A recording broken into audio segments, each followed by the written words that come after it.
विलंबित राति धान कला बजारी करुथबा जणे बेपारी मालकानगिरी जिल्ला कालीमेला ब्लॉक नालागुंठी पंचायत अंतर्गत नुआगुड़ा ग्रामर किछि लोकंक घरे ट्रैक्टर रे धान बस्ता आनी रखिथिला।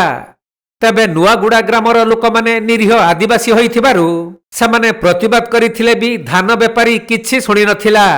जोर जबरदस्त प्राय 40 रु 50 क्विंटाल धान बस्ता रखी पळाइथिला।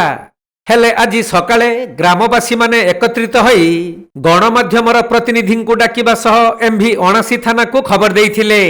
तेणु घटनास्थल रे पुलिस पहुंची तदंत आरंभ करिसंती।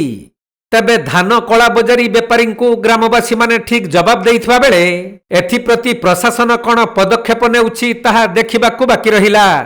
धान की आई रखछि हरी हरी तमर घरे से धान तुम मना कल ना नहीं मुझे केमती जान राति आनलो राति आणला जे तमर घर तुम नथिलो राति रे नहीं सेतिला नहीं से घर लोक नहीं घर लोक हिरथे रखि दे पळै गला नहीं से राति आनी किना पकाइले से घर लोक केबे नहीं